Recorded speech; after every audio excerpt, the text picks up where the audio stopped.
نویر میری یادیں یہ ایک کتاب ہے جو سابق مرکزی وزیر کے رحمان خان نے لکھی تھی. اسی کے تعلق سے ہم چند اہم سوالات لے کر حاضر ہوئے ہیں. خان صاحب بتائیے کہ اس کتاب میں آپ نے ایک چیپٹر میں یہ لکھا ہے کہ انڈین نیشنل کانگریس فسطائی طاقتوں کے آگے گھٹنے ٹیک چکی ہے. کیا وضاحت ہے اس کی؟ کانگریس جو ایک سیکولر پارٹی ہے، تو اب جب فسطائی طاقتیں یا جو رائٹ ونگ جو میں استعمال کیا ہے جو ابھر رہے ہیں، تو کہیں نہ کہیں کانگریس میں وہ جو ایسے طاقتوں سے لڑنے کی جو یہ تھا وہ کمی آ گئی ہے. یعنی فسطائی طاقتوں کے ساتھ اب کانگریس سوال یہ اٹھتا ہے کیوں کمزور ہو گئی ہے ایسے طاقتوں کے ساتھ. تو اگر کانگریس کمزور ہو گئی تو سیکولرزم کیسا بچے گا؟ کون بچائے گا اس ملک کو سیکولرزم؟ تو یہ سوال میں کتاب میں اٹھایا. سر، کانگریس کے متعلق آپ نے یہ بھی کہا ہے کہ کانگریس کے دور اقتدار میں مسلمانوں کے تعلق سے آپ نے یہ کہا ہے کہ ان کو دستوری حقوق نہیں دیے جا رہے ہیں اور ان کے ساتھ امتیازی سلوک کیا جا رہا ہے آزادی کے بعد سے لے کر. ہندوستان کا مسلمان دوسرے قوموں کے برابر ہے، تو اسے حقوق حاصل کرنے کا ہے نا. مسلمانوں میں ایک عام یہ دماغ میں مسلمانوں کا ہے کہ حکومت ہم کو سب کچھ دے گی، ہماری غریبی دور کرے گی، ہم کو یہ کریں گی وہ کریں گی. تو ہم حکومت کے اوپر ڈیپینڈ ہو گئے ہیں. حکومت میں دنیا میں جو بھی حکومت ہے وہ آپ کو فیسیلیٹیٹ کرتی ہے. Government is a facilitator not a provider.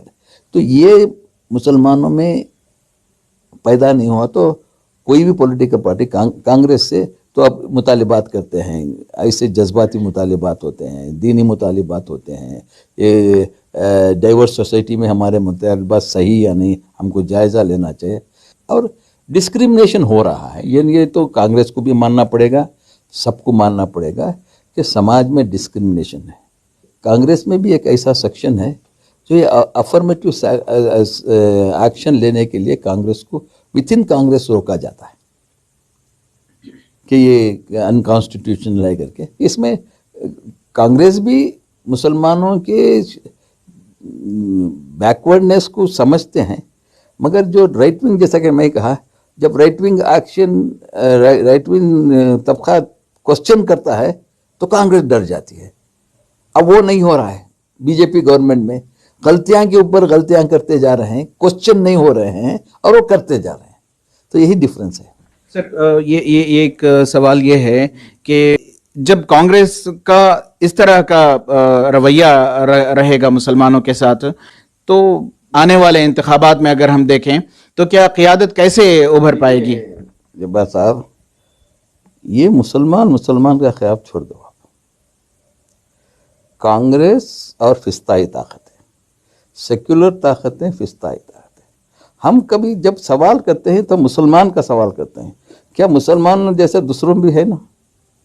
تو آپ قوم کو ہم کہیں نہ کہیں کانگریس کو بھی ہم ایک کٹکٹے میں کھڑاتے ہیں، اور کانگریس بھی صحیح ترجمانی نہ کر کے اپنے آپ کو ذمہ دار ٹھہراتی ہے. تو میرا کہنا یہ ہے کہ فسطائی طاقتوں ملک کے لیے صحیح نہیں ہے، قوم کے لیے صحیح نہیں ہے، ترقی کے لیے رکاوٹ ہیں. تم آج فسطائی طاقتوں کو، یعنی کہ رائٹ ونگ فورسز کو، جو طریقے سے کانگریس نے اس کو ختم کیا تھا، کہیں نہ کہیں کانگریس کی کمزوری سے یہ طاقتیں ابھر سکے. وہاں کانگریس کا فائٹنگ اسپرٹ چلے گیا ہے.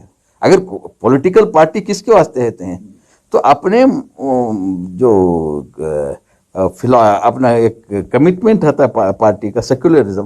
اب کانگریس کا ایک ہی یہ ہے کہ وہ سیکولرزم کی عالم بردار ہے کانگریس آج بھی. اگر کانگریس کے پاس سیکولرزم نہیں رہا تو کچھ بھی باقی نہیں رہا. تو اس لیے اس کے واسطے فائٹ کرنا ہے کانگریس.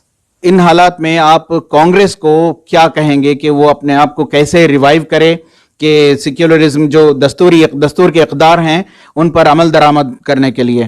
دیکھیے بھائی، کانگریس صرف مسلمانوں کی بات مت کرو، کانگریس ملک کے لیے ضرورت ہے. کانگریس کمزور ہونا نہیں چاہیے. ہندوستان کے عوام کے پاس ایک آلٹرنیٹو ہونا چاہیے. آج بھی وہ آلٹرنیٹو کانگریس ہی ہے، دوسری ہو نہیں سکتی. ایس ڈی پی اے ہو سکتے نہیں، ڈی ایم کے ہو نہیں سکتی. کوئی پارٹی ہندوستان میں اگر کل لوگ چاہیں تو ایک اقتدار سے ہٹانا تو کانگریس ہی ہے. آج بھی، آج کانگریس کے 40-50 ممبر رہے تو بھی وہی ایک آلٹرنیٹو، اس میں دو رائے نہیں. تو آج کانگریس کے اوپر، کانگریس اور کانگریسیوں، کانگریس کی پارٹی کے اوپر یہ ذمہ داری ہے، وہ ذمہ داری حاصل کرے. تو کانگریس سے ہم چاہتے ہیں کہ کانگریس کے جو بھی اب ذمہ دار ہیں ان کو اس کو مضبوط کرنا چاہیے، ایسے طاقتوں سے لڑنا چاہیے. سر آخری سوال، یہ جو کانگریس کے متعلق آپ کا تبصرہ رہا، یہ آپ کے راجیہ سبھا کے ریٹائر ہونے کے بعد آپ نے یہ تبصرہ کیا ہے. اب سوال یہ بھی اٹھ رہا ہے کہ جب آپ برسر اقتدار رہے کانگریس میں تب آپ نے یہ سوال کیوں نہیں اٹھایا؟ دیکھیے، لوگ کچھ بھی کہہ سکتے ہیں. میں کیا سوال اٹھایا ہوں، کیا سوال نہیں اٹھایا ہوں، اب میں آپ کے پاس ہے. میں جب منسٹر تھا اس وقت سوال اٹھایا ہوں. آج تک کے چینل میں یہی ایک ان کے رپورٹر کو جب انہیں تھا تو میں نے اس وقت ہی سوال اٹھایا ہے. وہ آپ یوٹیوب میں دیکھیں تو معلوم ہوتا ہے، جب میں منسٹر تھا، ایز اے منسٹر میں سوال اٹھایا ہے. اور الحمدللہ میں جہاں جہاں میرا ضمیر اجازت دیتا میں کیا ہوں. جو آدمی تحقیق کر کے الزامات دیا، ٹھیک ہے، میں اس کے خیر مقدم کرتا ہوں. اب ایسے بیٹھے کوئی بولا یا گاڑا گیا تو یہ قوم کی کمزوری ہے. اس سے میں قوم کی کمزوری کو میں کیا بدلا سکتا ہوں کیا؟ بہت بہت شکریہ. ہم بات کر رہے تھے سابق مرکزی وزیر کے رحمان خان سے. انہوں نے اپنی کتاب میری یادیں میں کانگریس کے متعلق تبصرے کیے تھے. اس کے متعلق ان کا کہنا ہے کہ وہ ایوان کے باہر ہی نہیں، ایوان میں بھی جب رہے انہوں نے سوال اٹھائے ہیں. کہ رحمان خان صاحب کہتے ہیں کہ کانگریس اپنے آپ کو ریوائیو کرے اور جو فسطائی طاقتیں ہیں اس کے آگے سوال اٹھانے کی ہمت جٹائے اور کمر بستہ ہو. Rafiq Jabbar, E T V Bharat, Bangalore.